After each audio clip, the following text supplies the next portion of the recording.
back to Mr. Obsolete's Vintage Homesteading. Today we're going to be talking about my vintage Collins falling axe. This is an axe I use more than any other. With the handle it weighs 4.5 pounds, so the head is about 3.5 or 3.25 pounds. It's got a real thin section through here, which really makes it slice nice. So it's 4.5, 10.5,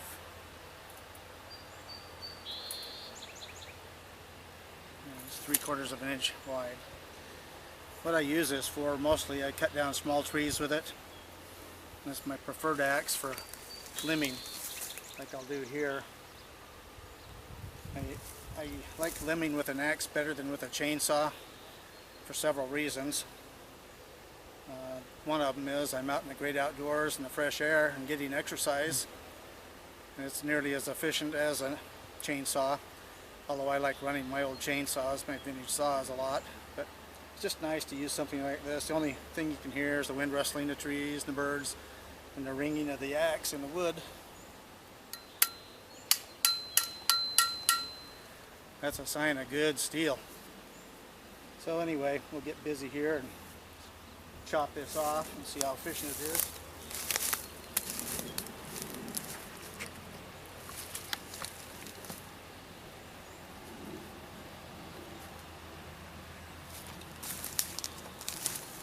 The other thing about using an axe instead of a chainsaw is you have to think about what you're doing. A chainsaw, you can just walk up and cut stuff off, and the only time you really have to think about what you're doing is if you have a branch under tension or something like that, and then you have to think about how to cut it so it's not going to pinch the bar of the chainsaw or hurt you.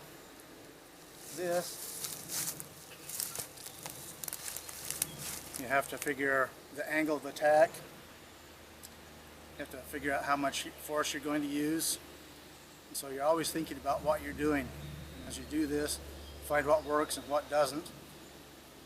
When I was growing up, I never had anybody to tutor me on axes or anything like that, chainsaws or anything, so I had to learn it on my own.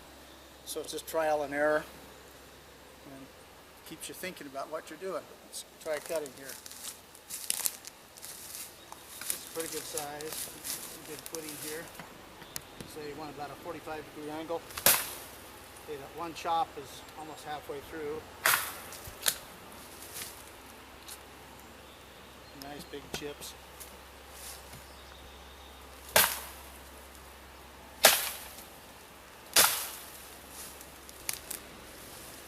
Pretty good sized piece of wood. Like I say, exercise is great. I'm using vintage stuff, which is always the best. Okay, this is Vintage Axe Review number 2. I'm going to talk about the history of the Collins Axe Company. I'll pull out my notes here. It started in 1826 in Canton, Connecticut. About an old grist mill. Started with 8 workers. It was the first company in the U.S. to make ready-to-use axes. It became a large company. They built a town around the mill there, and it became Collinsville.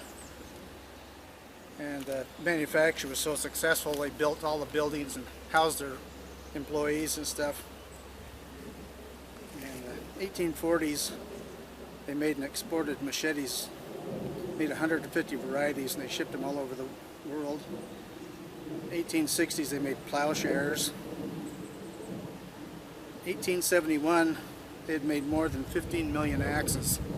So you can see how successful they were. Operation was successful till 1955, and a big flood came in and damaged the mill and washed out the railroad, and foreign cheapo products come in and they couldn't compete because of price. So they sold off portions of the business. In 1966 they actually closed down after 140 years of business. One of the outfits that bought was Stanley Tool, bought some of the stuff, and I believe that they had the axes and hatchets made for a while. The name was around for a long time and still around today, but of course it's not the real good stuff like in the past. I'll get this and show you.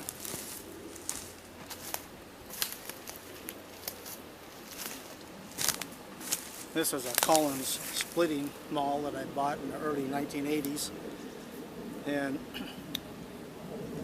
it was probably made in Mexico. I believe it had a sticker on it one time. And the steel in it is actually pretty darn good. It holds an edge nice and stuff like that. But I think at the time they were still using raw iron in the making of these and stuff. And of course, new stuff, they used recycled metal. The problem with recycled metal is it's chemically the same, but it's structurally weaker. It doesn't do the job. It wouldn't hold an edge like this one. So there you go.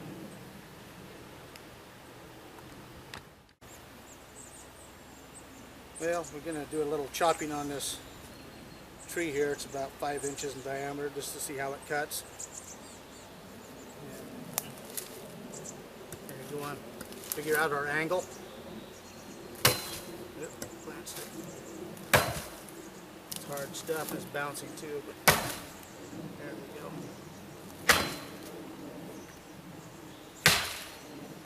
Just a few chops and we're almost a quarter of the way through. So.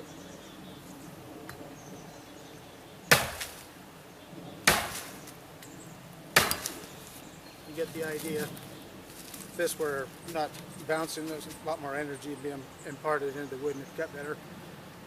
The other thing, this needs a sharpening. I haven't sharpened it for a long time. There again, you have to think about how to sharpen it properly. So an axe is a thinking man's tool. So we'll see you on the next video.